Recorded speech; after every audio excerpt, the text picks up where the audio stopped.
Sí lo veo, Víctor. Sí. No me molesta. Habíamos acordado que Víctor iba a comenzar esta clase, así que te escuchamos muy atentamente, Víctor. Gracias.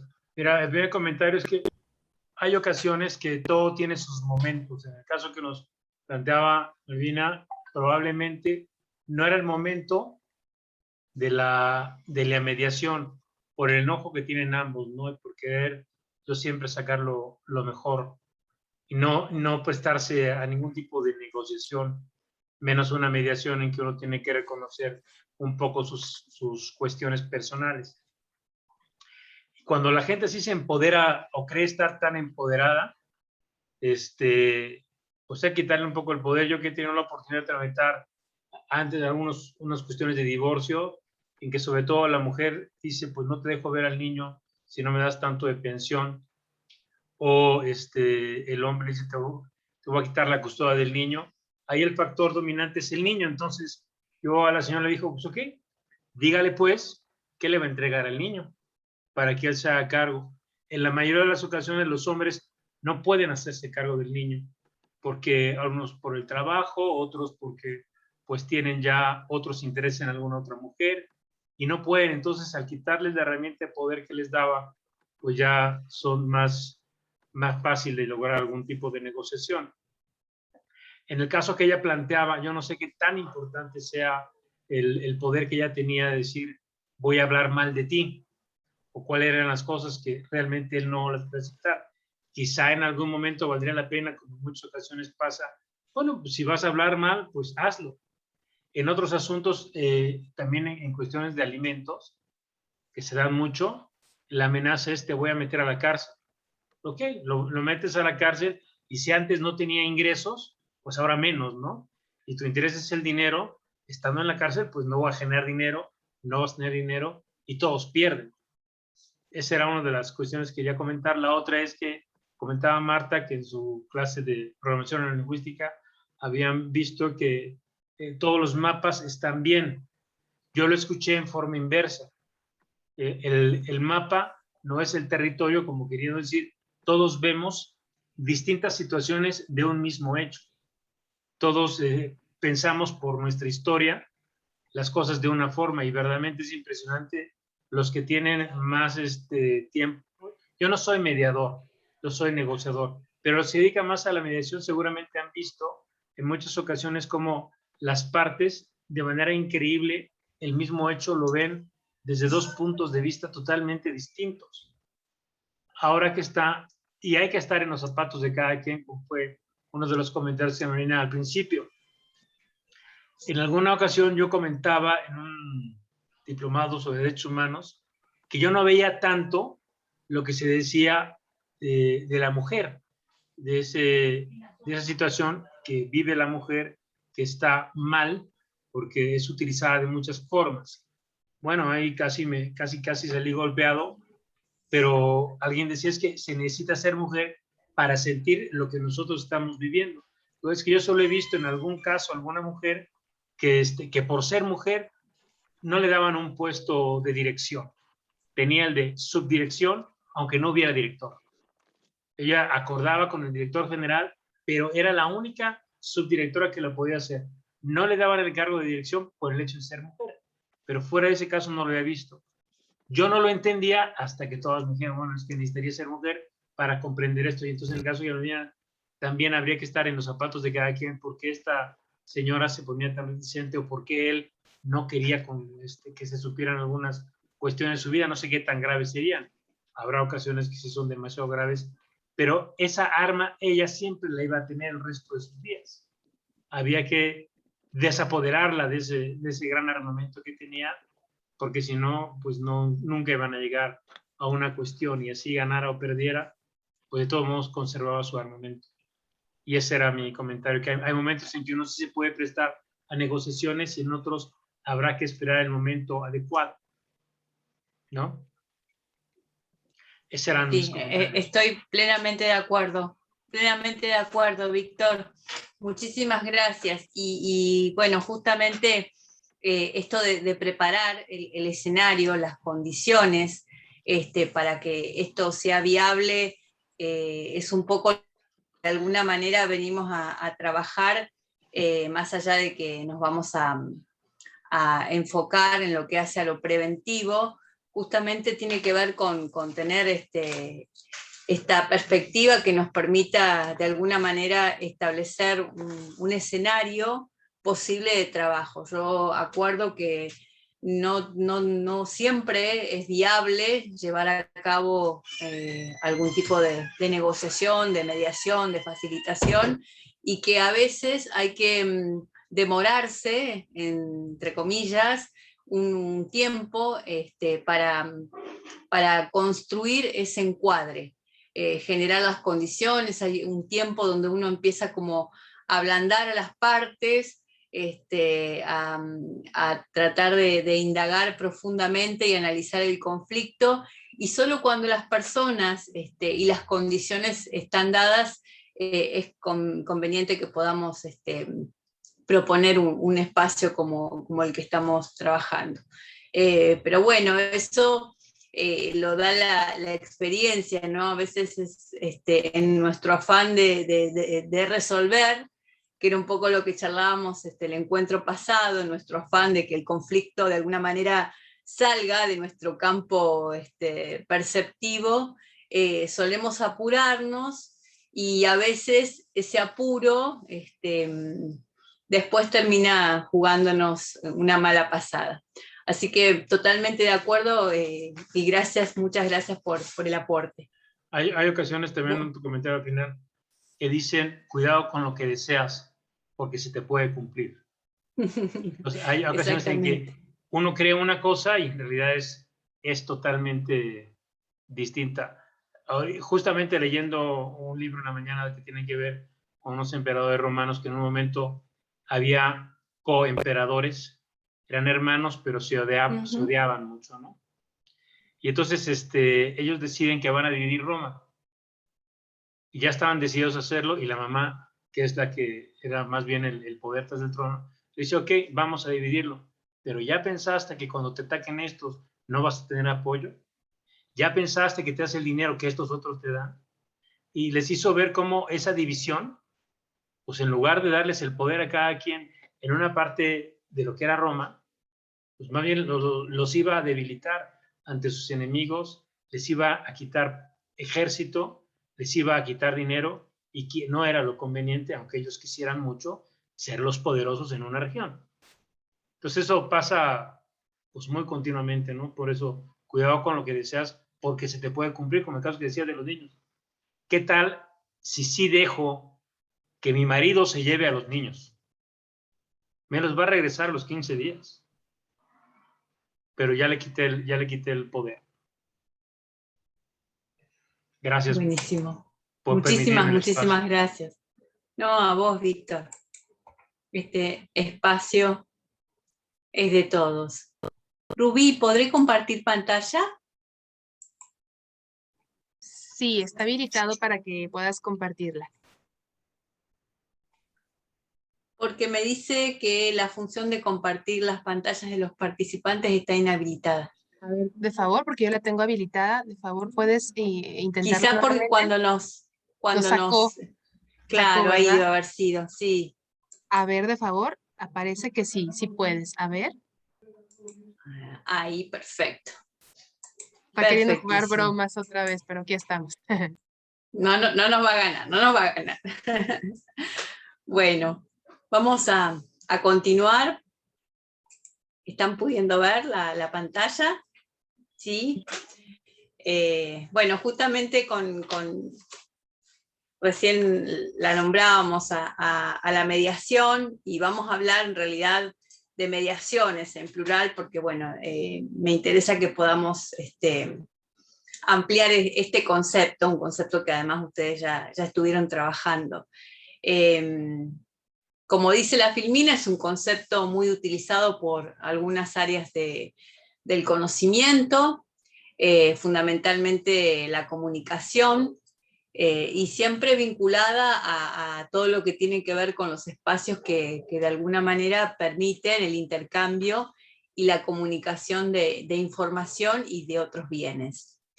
Lo que me interesa aquí hoy, en este encuentro particularmente, es resaltar una perspectiva que nos permita comprender los agentes y las entidades que son favorecedores de las relaciones de comunicación en un sistema social. Vean que ya no apunto solo a la mediación como una metodología, sino que este concepto intenta ser muchísimo más amplio, mucho más vasto. Es como un gran colchón que frena y modera los impulsos y las tensiones, y de alguna manera ayuda a que las relaciones sean más agradables, más bondadosas, más dulces, ¿no? Estas entidades, estos agentes, cumplen la función de mediar, de interponerse entre varias circunstancias, de ser cierto intervalo o espacio físico, temporal o estructural en el que deja de manifestarse una determinada acción, de estar o existir entre dos o más, es decir, tomar un término medio entre dos extremos. Lo más importante es que estas mediaciones terminan por influir en el transcurso, en el discurrir de los acontecimientos. Este transcurrir de los conflictos depende obviamente en gran medida de este concepto tan nodal que son las mediaciones. Más abstractamente, ahí está, desde una perspectiva filosófica, estamos hablando de una reflexión racional, lógica y dialéctica en la que se incorporan más ideas, más aclaraciones sobre las relaciones que se han establecido en un cierto espacio, en un determinado ámbito. Y es muy importante considerarla tanto en este sentido más abstracto, en la articulación de estas ideas, como en su concreción práctica, en la interpretación de las realidades y las acciones prácticas, porque creo que ambos aspectos nos pueden ser muy útiles para comprender mejor los conflictos. Desde una visión muy cercana, lo que llamamos la ética comunicativa, de alguna manera nos informa cómo comunicamos los unos y los otros. Y se comienza de alguna manera a poner al servicio todo lo que hace a los medios para que podamos ser verdaderos agentes de cambio, ¿sí? Para que podamos abogar por la transformación. Hasta cierto punto las mediaciones quiebran esta polaridad binomial con la que muchas veces las personas comprendemos el mundo, nos relacionamos con otros, ¿sí? Muchas veces tensamos nuestros vínculos y también tensamos la realidad o nuestro encuentro con la realidad. Esta situación ha sido considerada en cientos de culturas. Ahí Víctor traía este relato de los emperadores, ¿no? De alguna manera, todas las, y esta madre, ¿no? que hace pensar a estos hermanos qué va a suceder en relación al poder y a la gobernabilidad. Fíjense ustedes que en realidad todas las culturas, todas las sociedades han utilizado la figura del mediador para establecer las relaciones entre unos ámbitos y otros como un elemento central.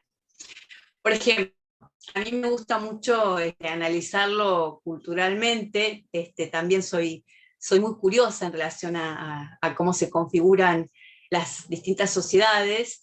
En lo que hace a las religiones, un personaje mítico, el héroe, el semidios, va a establecer la relación entre las fuerzas sobrenaturales y las comunidades humanas, ¿sí? Bajando hasta de alguna forma el nivel de tensiones en las relaciones. Fíjense que hasta en este aspecto de la mitología ya aparece la figura del tercero que de alguna manera intenta componer esta pugna que se da entre fuerzas antagónicas que, bueno, que se corporizan de distintas maneras. Es decir, que podríamos decir que se trata de una consecuencia casi topológica en cuanto a las ubicaciones, los espacios y las representaciones concretas con las que hemos llamado dialécticas abiertas, ¿sí? Porque lo que hacen es evitar la simplificación y el dogmatismo, ¿sí? Nos facilitan encontrar entes y prácticas humanas que enlazan la paz y la violencia, que estimulan y son precursoras de la paz unas veces, mientras que otras son obstáculos o matizan la violencia. Y cuando aparecen estas terceras opciones, estas terceras partes, se facilita el establecimiento de nuevas dinámicas. De cualquier manera, su capacidad interpretativa y de transformación de la realidad está fuera de toda duda. Por algo nos interesamos por aprender en relación a los conflictos y por aprender en relación a este rol de tercero.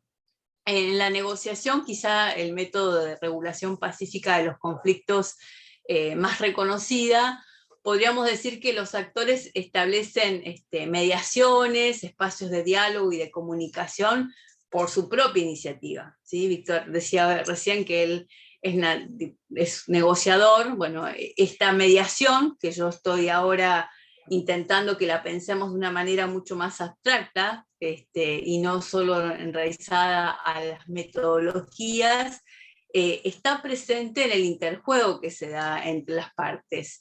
Y bueno, claramente en la mediación propiamente dicha se buscan deliberadamente estos espacios con la ayuda de las terceras partes. Desde mi perspectiva, las mediaciones nos permiten las relaciones que en muchas ocasiones se producen entre la paz y la violencia en cualquiera de sus manifestaciones. O más genéricamente la existente entre lo que a mí me gusta llamar la paz imperfecta y la violencia estructural. Por ejemplo, algo prototípico de la mediación podría ser, ¿no?, el poder que habíamos conversado en nuestro encuentro pasado, ¿sí? Que a veces o comúnmente se lo caracteriza como violento, pero que en sus últimas interpretaciones, en el sentido de capacidad de transformar, puede tener unas aplicaciones más abiertas en las que este sentido violento no sea un presupuesto, ¿sí?, de partida, sino una cualidad que se adquiere según el uso de él que se haga. Es decir, hay una connotación también negativa en relación al poder que podría reenfocarse si lo pudiéramos pensar desde esta perspectiva más dialógica, ¿sí? Las marginaciones de un grupo detentador del poder podrían pertenecer a la violencia y las contribuciones al bienestar social podrían ser lo de la paz. Es decir, el mismo actor poderoso, ¿sí?, el poder es el que media para el logro de una y de otra. Es decir, que me interesa que podamos pensar cómo estamos imbuidos de estas mediaciones en nuestros espacios más corrientes, más comunes. Y entonces nos adentramos muy sucintamente. Yo apenas quiero hacer una mención en lo que son los métodos de regulación de conflictos, ¿sí? Cada vez, ustedes sabrán, son más abundantes las publicaciones, los libros, la bibliografía existente en relación a los métodos de regulación de los conflictos. Afortunadamente, ¿no?, porque bueno, son siempre nutritivos y nos abren todo el espectro y el bagaje de información necesaria para trabajar en esta enorme complejidad que conlleva el sujeto humano y sus vínculos. Y especialmente todo lo que hace a la mediación y a la negociación es enorme, la cantidad de escritos que hay al respecto.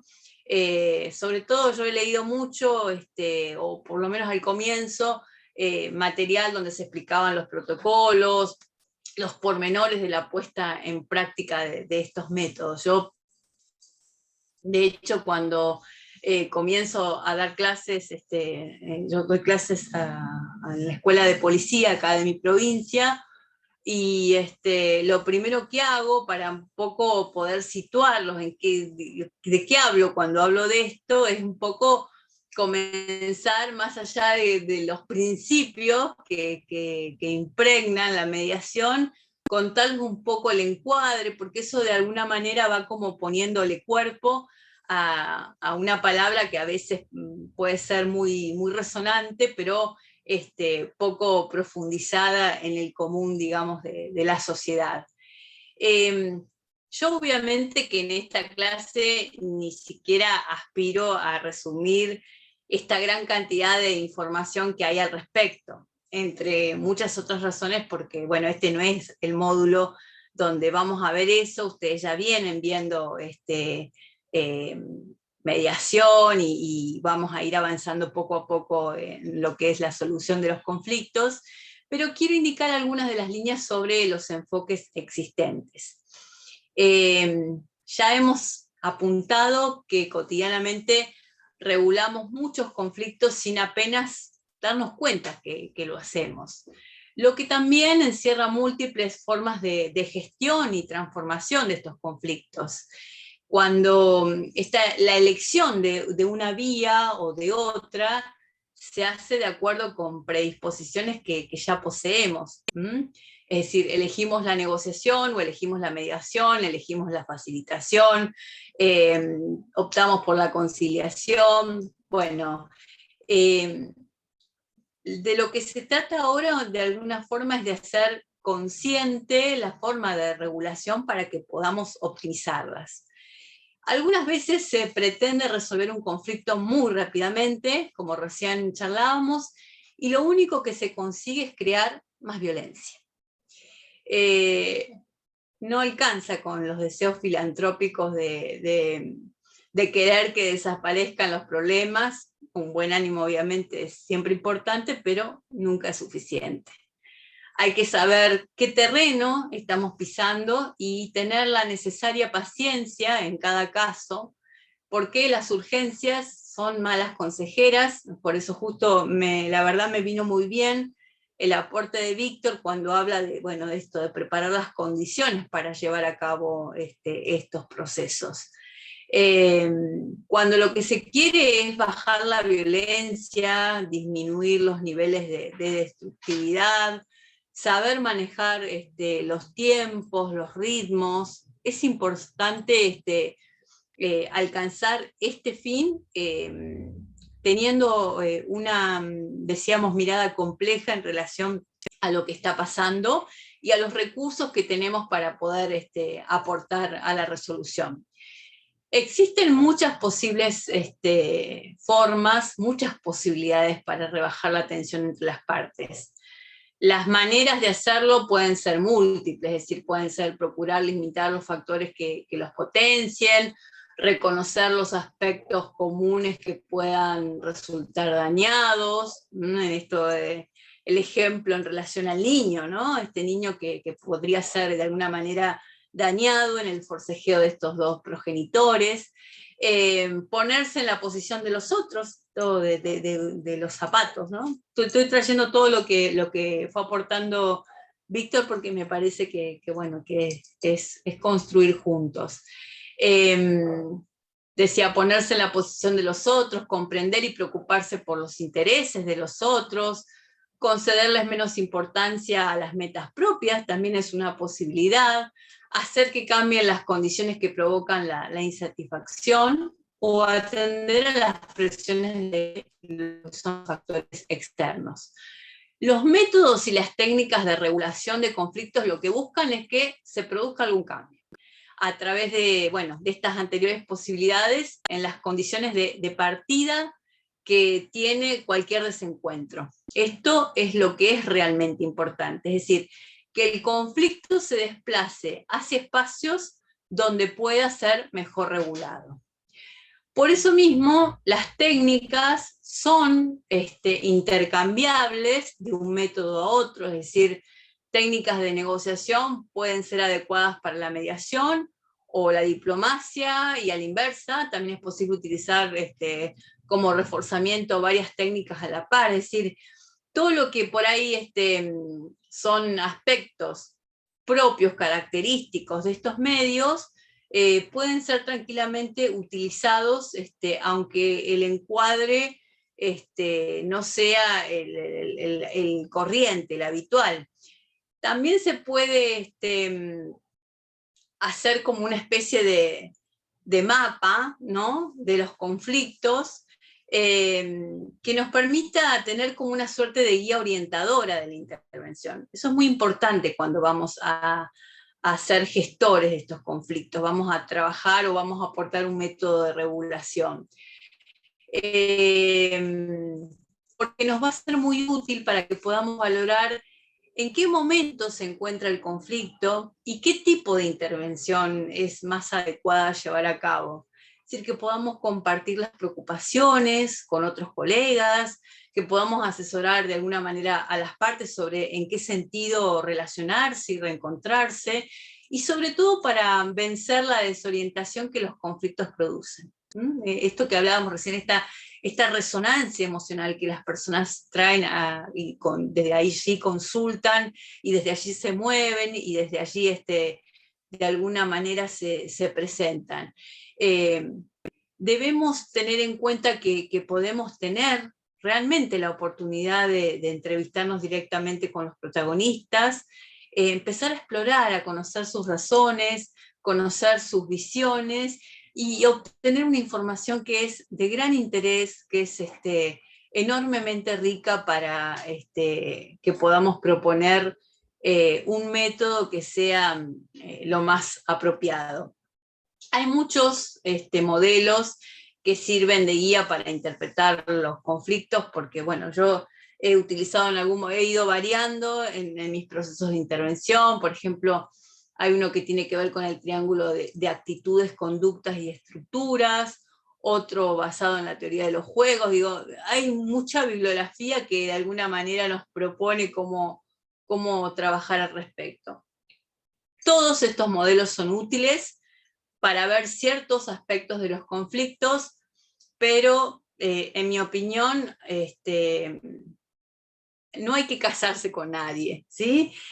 No hay que reducir la multifactorialidad y las interacciones, ¿sí? Porque eso nos pone en riesgo de estrechar la visión sobre las dinámicas que establecen los seres humanos.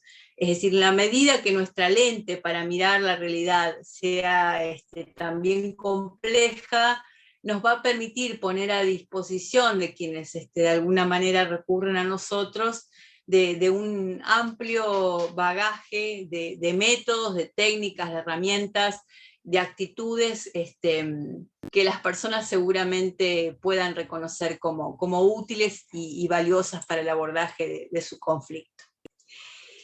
Y hablábamos un poco de lo que hace a la mecánica dialogal, ¿no?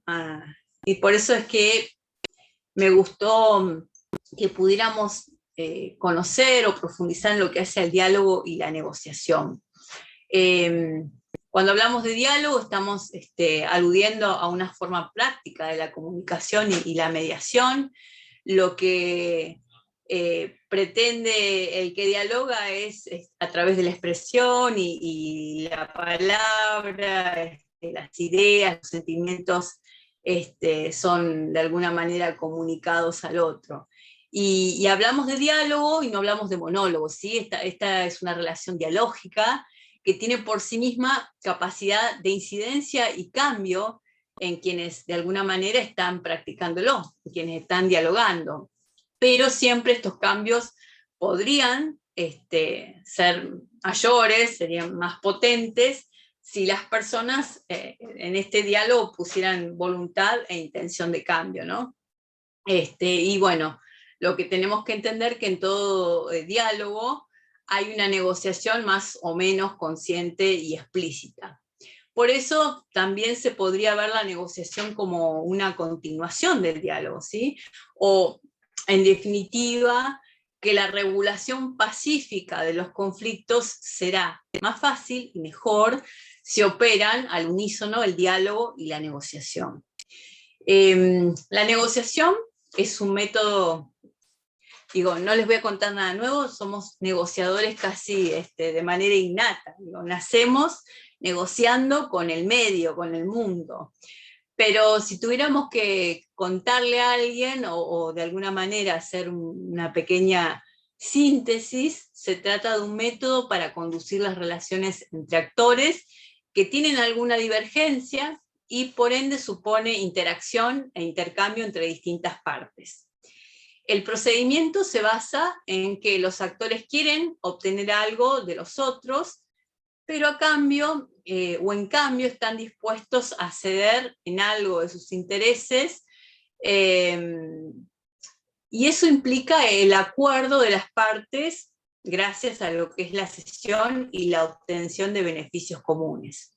Hay algo del compromiso de buscar un acuerdo, es lo que, bueno, diferencia la negociación de otro tipo de relaciones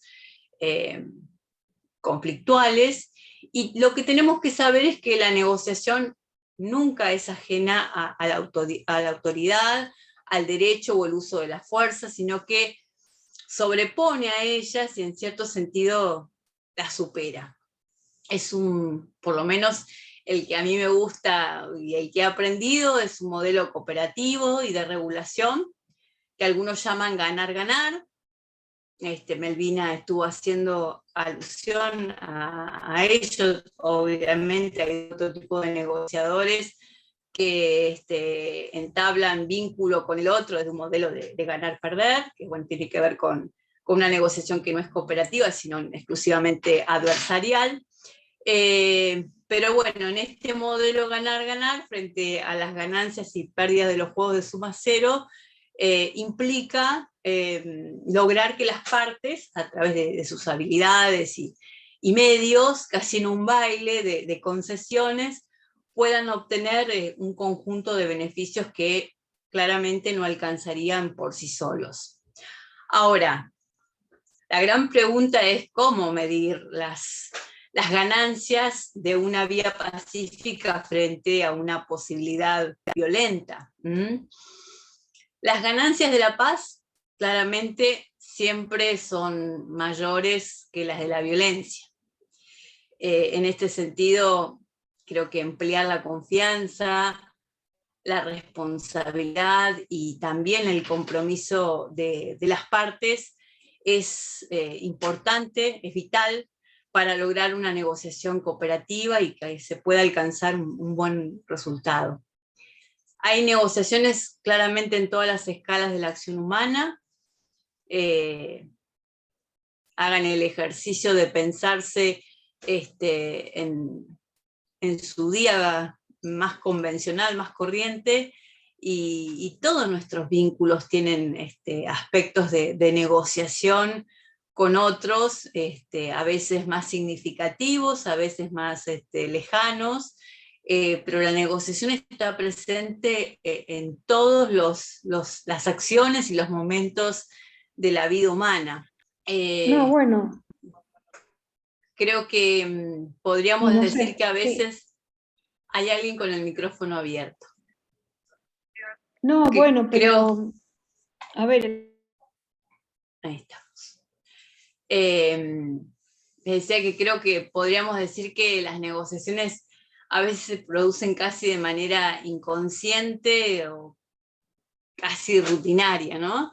Y otras situaciones en las que estas circunstancias del conflicto se van complejizando y obviamente necesitan de cierta disciplina en la búsqueda de las causas y los mecanismos de acercamiento para lograr avanzar en el acuerdo, ¿sí? Es decir, que ya no se trata de algo que hagamos casi intuitivamente, sino que, bueno, tenemos que tener una actitud reflexiva en relación a cuáles van a ser nuestras tácticas, nuestras estrategias, y de qué manera vamos a encarar nuestro espacio negocial con el otro. Es decir, lo que quiero decir es que la negociación está presente en todas las escalas en las que existen los conflictos. Forma parte de una serie de disposiciones de las que se dotaron todas las sociedades para la regulación de todas esas tensiones que fueron apareciendo, que fueron parte de su surgimiento, de su desarrollo, y básicamente se negociaba para evitar los efectos más dañinos y más nocivos de esos conflictos.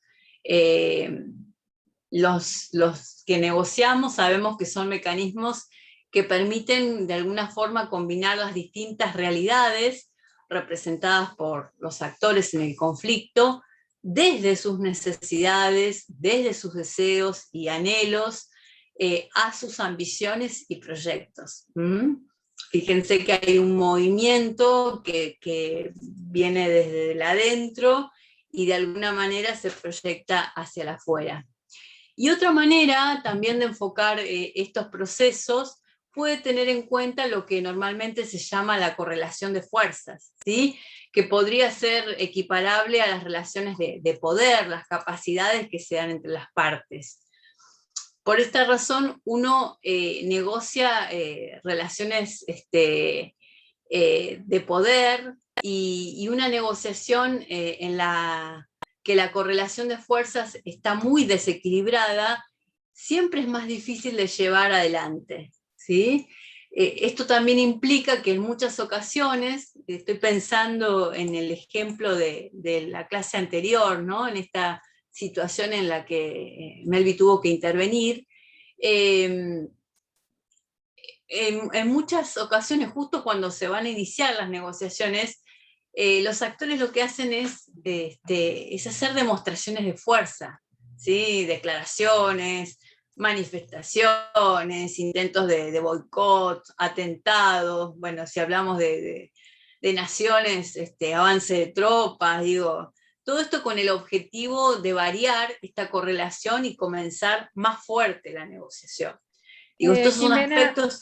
Jimena, sí. Quiere participar el compañero André Cato. ¿Quieres que conforme vayan pidiendo que participen? Sí, por favor, Meli, porque yo no los veo. Gracias. Ok, perfecto. Adelante, André. Gracias. Sí, Jimena, una pregunta. De los 4 medios alternos de resolución, ¿cuál sería el más recomendable? ¿O depende del conflicto? Sí. Siempre es útil conocer la metodología, pero claramente el hecho de poder analizar cuáles son las condiciones del conflicto es lo que nos va a decir o de alguna manera nos va a aclarar cuál es el más útil.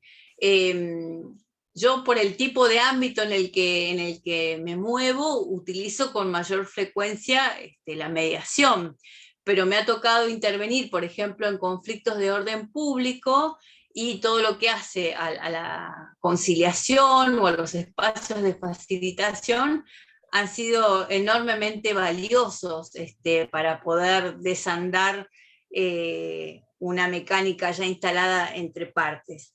Por eso yo digo que tenemos que tener como, bueno, la apertura de poder entrenarnos y formarnos en los distintos métodos de gestión y de resolución de conflictos, porque las personas nos imponen todo el tiempo cuál es el método más adecuado. Las personas y nuestra lectura en relación a lo que está sucediendo, que bueno, eso sí es como un bagaje compartido para cualquier espacio en el que vayamos a intervenir.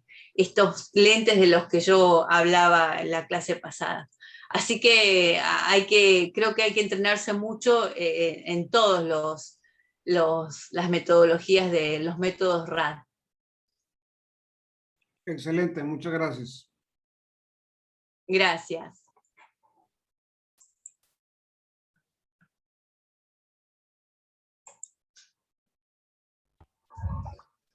Bueno, hemos ido como de alguna manera tocando, rozando, hablando de lo que son las necesidades, los intereses, las percepciones, hablamos de los objetivos, de las posiciones, y en esto de cómo miramos o cómo leemos el conflicto, son estas las categorías que nos ayudan a interpretar y ordenar un orden necesario, digo, cuando uno tiene que intervenir en un conflicto donde las partes están estalladas, están como muy desordenadas, muy confusas, muy rigidizadas.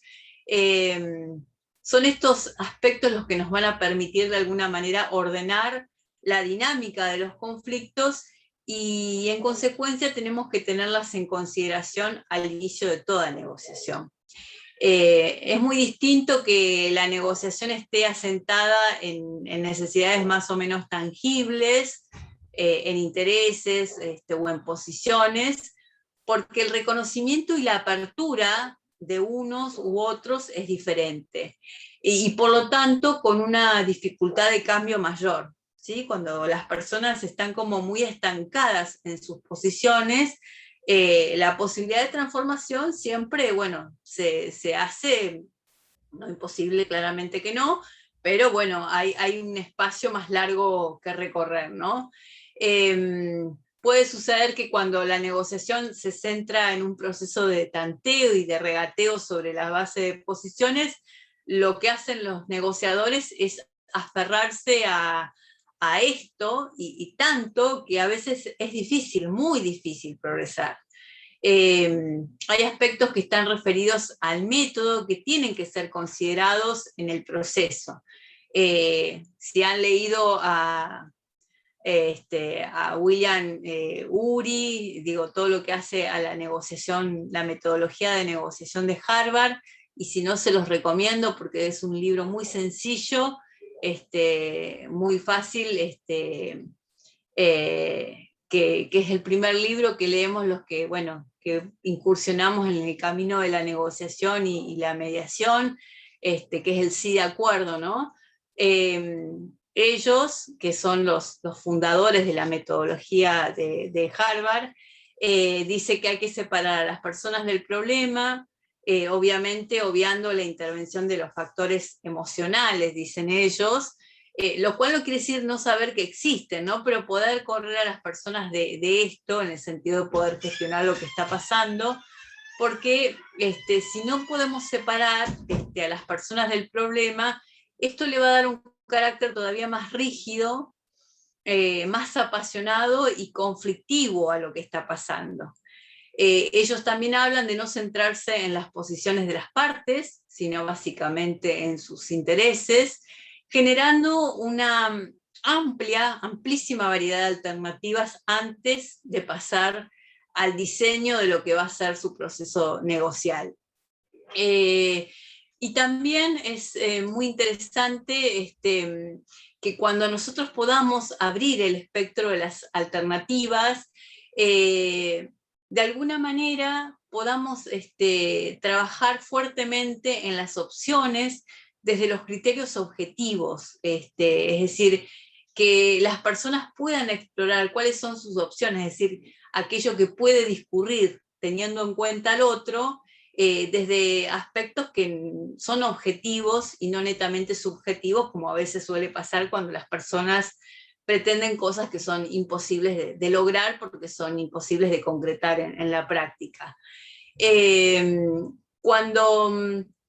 Antes de que podamos pasar al diseño de un acuerdo, tenemos que ver que si la negociación se vuelve a complicar en algún momento de este proceso es porque seguramente en algún momento de este diálogo se volvieron las personas a conectar con las posiciones.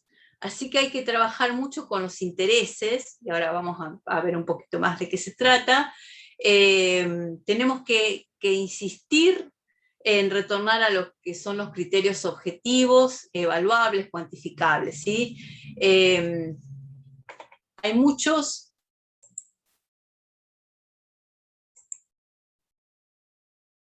Hay muchos aspectos que pueden ser muy positivos para que el proceso, bueno, sea exitoso, sea fructífero, y hay otros que no.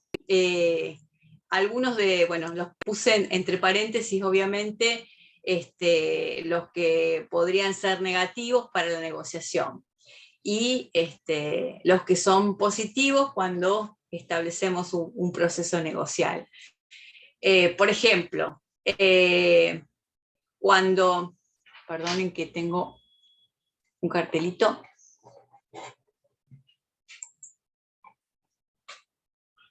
Bueno, cuando los participantes son adversarios, eso digo, pone un plus de confianza. No es así cuando se sienten enemigos. Es positivo cuando se intenta lograr un acuerdo, y es negativo cuando alguna de las partes pretende una victoria, porque esto ya obviamente nos sitúa en una negociación donde uno va a ganar y otro va a perder. Cuando se incluye en los beneficios la relación a largo plazo, ¿sí? Cuando se considera la importancia de preservar este vínculo que tienen con el otro, y puede ser negativo cuando lo que se intenta es maximizar los beneficios propios, los beneficios personales. Es posibilitador el que haya concesiones para cultivar la negociación, y es negativo cuando se exigen concesiones como condición para la negociación, digo, porque eso ya establece un límite en la relación que uno va a poder establecer con el otro. Es positivo que se puedan hacer ofertas, y obviamente es negativo que esto se construya sobre la base de amenazas. Es importante razonar y ser, digo, flexible, ser reflexivo, y es negativo, obviamente, mantener, que la persona se mantenga en su posicionamiento, que se mantenga firme en su posición. Es bueno que pueda ceder ante los principios, ¿sí? Pero malo que pueda ceder ante las presiones, porque acá nos pone claramente en una negociación de ganar-perder. Es importante que pueda debatir sobre los intereses y no que se mantenga rigidizado en sus posiciones, que tenga interés en evitar un enfrentamiento, y que es muy negativo que quiera ganar en ese enfrentamiento. Positivo también la regulación basada en criterios lógicos, y negativo que la persona intente regatear al máximo.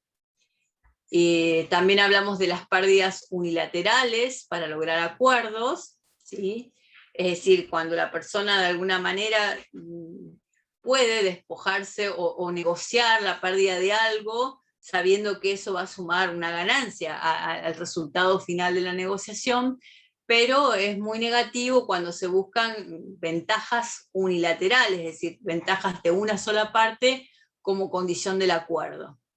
Es esperable o alentador proponer opciones para el mutuo beneficio, y obviamente es desfavorable el insistir en posiciones que son primitivas. Desde el punto de vista de las relaciones internacionales, que por ahí me pareció interesante poderlo conversar, porque bueno, son participantes de muchos países, y todos con culturas, con una historia diferente. Lo pensaba desde este punto de vista de lo internacional, a la negociación como el proceso más personalizado que encontramos, ¿sí? Y en este proceso siempre es importante la habilidad de los negociadores. Si por ahí les ha interesado mirar negociaciones en conflictos bélicos, cuando se intervienen en la ONU, que tiene un papel relevante, en la intervención en naciones que tienen situaciones de guerra sostenida a lo largo de años, es realmente apasionante ver quiénes son las personas que de alguna manera son elegidas, son escogidas para llevar a cabo estos procesos negociales. Hoy hablábamos del género, de la perspectiva del género.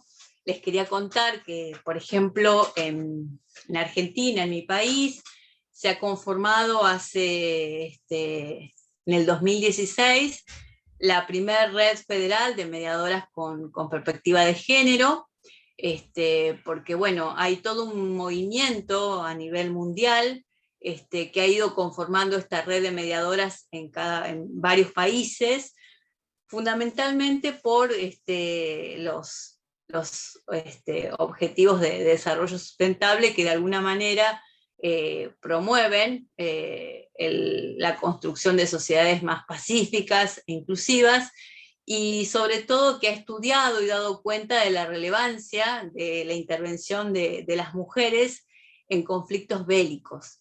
Desde esta perspectiva se han empezado como a desarrollar movimientos en el interior de las naciones. Nosotras conformamos esta red de mediadoras con perspectiva de género. Son 2 integrantes por cada provincia, lo que para ustedes serían para muchos estados o regiones, y lo que se hace además es conformar como redes que tienen que ver con las regionales, donde se trabaja y se hace un mapeo de lo que son los conflictos por áreas, por zonas, y se intentan buscar algún tipo de resoluciones compartidas. Por ejemplo, nosotras venimos trabajando en las cuestiones del fortalecimiento y el empoderamiento de la mujer, tratando de generar capacitaciones y formaciones en las lideresas barriales para que ellas puedan llevar este recurso y este saber a sus ámbitos de vida e intentar de alguna manera transformar algunas cuestiones en torno a los espacios donde se desarrollan los conflictos del orden de lo comunitario.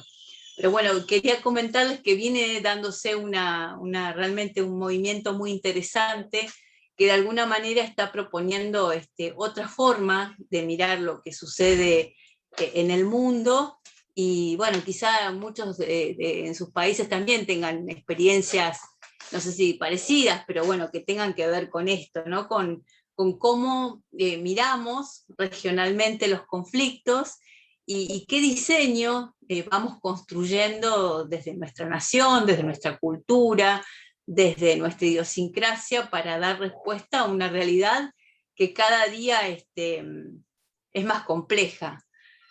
Ustedes saben que el derecho internacional es un conjunto de normas jurídicas de gran importancia, pero que muchas veces se encuentra limitado por la ausencia de una autoridad que exija realmente su cumplimiento. Y es por eso por lo que suele decirse que la diplomacia y la negociación comienzan a veces cuando termina el derecho, y bueno, corríjanme los letrados si estoy diciendo alguna barbaridad, y que al negociador no le conviene confiar excesivamente en ese derecho, no solo en lo normativo. Sin embargo, y contradictoriamente, es para mí fundamental a la hora de enmarcar todo proceso de negociación. Como podemos ver, la negociación permite establecer y estrechar vínculos entre personas y grupos. Es una práctica, como les decía hoy, universal, y por eso nos permite analizar, nos permite explicar las relaciones humanas desde unas relaciones que son siempre interdependientes, que son dialécticas, que deberían ser siempre abiertas y con capacidad de adaptarse a distintas situaciones.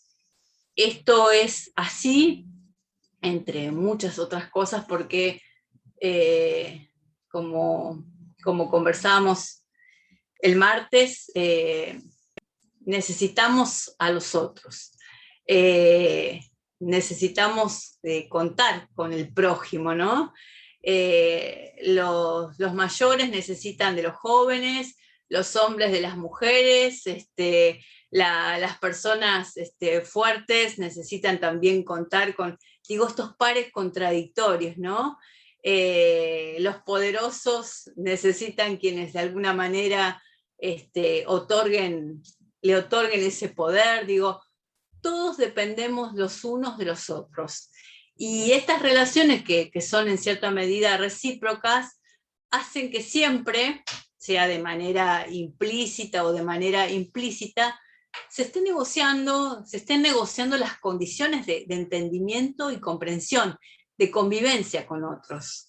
Y en esta medida es como podemos reconocer cómo todos los grupos sociales pueden pasar a convertirse en actores en las dinámicas sociales, y de no contemplarlo así, creo que serían apenas algún mero ejecutante totalmente anónimo e inactivo, que estoy claramente, que compartimos la idea, estoy segura, no es la realidad, o no es nuestra filosofía cuando pensamos al sujeto humano.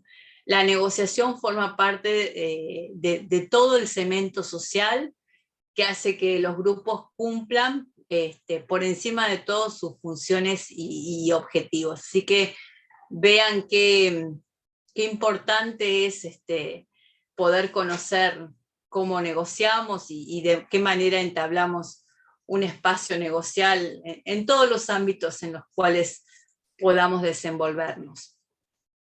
Si a ustedes les parece, tomamos 10 minutitos de descanso, si están de acuerdo, así nos ponemos cómodos, cada uno se hace un cafecito, algo rico, y en 10 minutos nos volvemos a encontrar. ¿Están de acuerdo? Listo, claro que sí. Bueno, en 10 minutos. Muy bien. Sí, sí, sí. Gracias. María Jimena. Bye. De acuerdo. Nos vemos en 10 minutitos.